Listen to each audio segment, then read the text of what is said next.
Assalamualaikum warahmatullahi wabarakatuh. Hari ini kita akan melanjutkan part terakhir soal penalaran umum yang dari simulasi SNBT. Oke, ada 3 soal terakhir yang akan dibahas. Ya, ini adalah 3 soal terakhir tentang penalaran umum. Yang pertama, di sini disediakan tabel di mana nilai akhir siswa berprestasi di suatu sekolah ditentukan dengan menjumlahkan nilai capaian akademik dan nilai keaktifan dalam kegiatan. Nah, bobot nilainya adalah 60% untuk akademik, sedangkan bobot nilai keaktifan dalam kegiatan itu adalah 40%. Nah, untuk menghitung atau untuk menentukan siswa mana yang paling berprestasi, artinya kita mencari skor akhir yang terbesar. Nah, kita tidak usah atau tidak perlu menghitung satu persatu skornya ya teman-teman. Jadi cukup kita lihat dulu. Nah, dengan bobot di sini kan perhatikan ya teman-teman. Di sini bobotnya yang besar itu adalah untuk akademik. Jadi di sini untuk akademik bobotnya itu 60%, sedangkan untuk keaktifan itu 40%. Nah, maka kita lihat bobot akademik yang paling besar. Nah, di sini ada yang 10, yang nilai akademiknya 10 dan 9. Kemudian yang berikutnya adalah cari yang nilai keaktifannya besar juga. Nah, di sini ada 9 dan di sini ada 8. Ya, kita pilih karena bobot akademiknya itu lebih besar 60%, maka kita pilih minimal adalah yang sama gitu. Jadi nilai akademik dan nilai keaktifannya itu seimbang. Nah, di sini yang seimbang itu adalah yang nilainya 9. Ya, teman-teman. Nah, ini nih, ini kan seimbang nilainya, yaitu sama-sama 9. Atau kita pilih yang akademiknya lebih besar dibanding dengan nilai keaktifannya. Nah, tetapi di sini selisihnya jangan terlalu jauh ya, teman-teman. Nah, di sini terlihat bahwa yang nilai akademiknya besar itu yang 10 ya, dan nilai keaktifannya 8. Jadi ini tidak terlalu jauh ya, teman-teman, jaraknya gitu. Jarak nilainya tidak terlalu jauh dan nilainya juga di sini besar di akademik. Ya, sesuai dengan bobotnya yaitu dia 60%. Nah, yang nilainya sama itu kita tidak usah hitung lagi teman-teman. Jadi yang ini yang sama-sama 9 itu pasti nanti hasil akhirnya adalah 9. Jadi 60% dikali 9 kemudian ditambah 40% dikali 9 itu hasilnya pasti 9. Nah, sekarang kita tinggal hitung yang kedua ini ya, yang ini nih. Di sini yang nilai akademiknya 10 sama yang keaktifannya 8. Nah, di sini kita hitung seperti itu ya nilai yang ini. Nah, setelah dihitung 60% dikali 10 itu kan 6 ya, teman-teman. Nah, 60% kali 10 itu 6, sedangkan 40% dikali 8 itu adalah 3,2 gitu. Ya, jadi 6 ditambah 3,2. Nah, di sini hasilnya itu sama dengan 9,2. Jadi jelas lebih besar yang kedua ini ya, lebih besar yang akademiknya 10, kemudian nilai keaktifannya 8. Jadi lebih besar itu.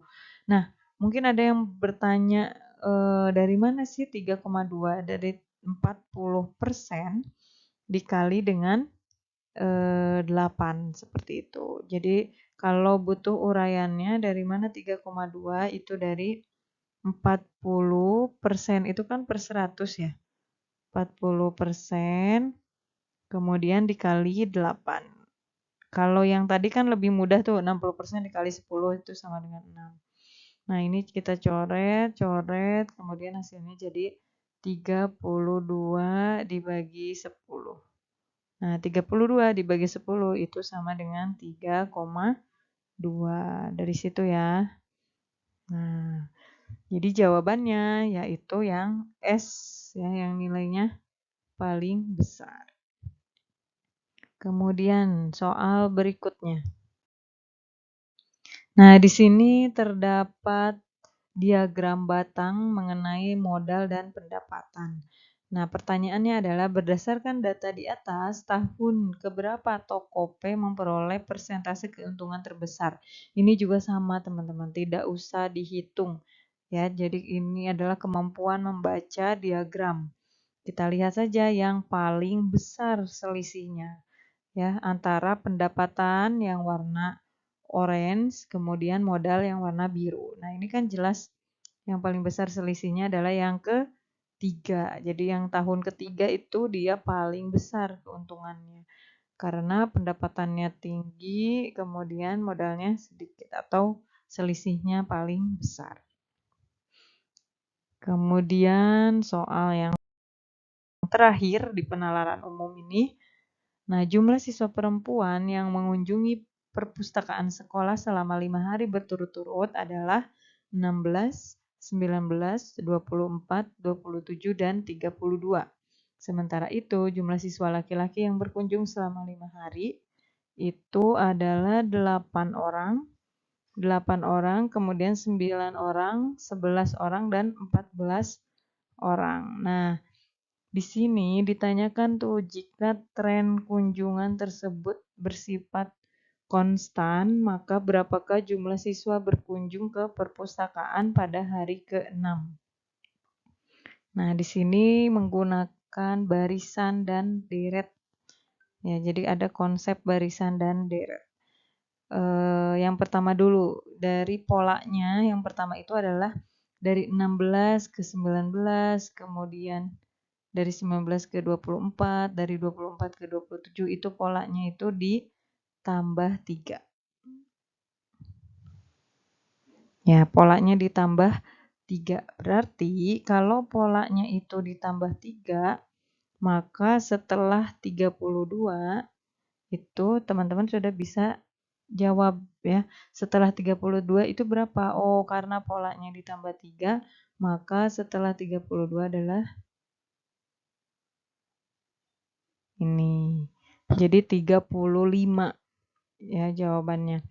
Nah, yang 35 kan ada 2 ya. Nih, di sini ada 2 tuh yang 35. Kita cari jawaban yang berikutnya. Sekarang pola yang kunjungan yang anak laki-laki, siswa laki-laki.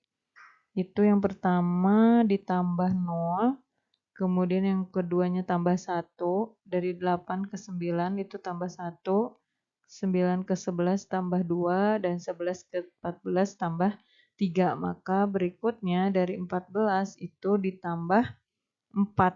Jadi selalu nambah 1 kayak gitu ya. Nah, karena ini polanya ditambah 4, nah ini kan ditambah 4, maka setelah 14 itu kita tambah 4. Nah, 14 ditambah 4 itu sama dengan 18. Ya, jadi jawabannya adalah yang kedua atau yang B. Nah, itu ya untuk yang soal penalaran umum di simulasi SNBT.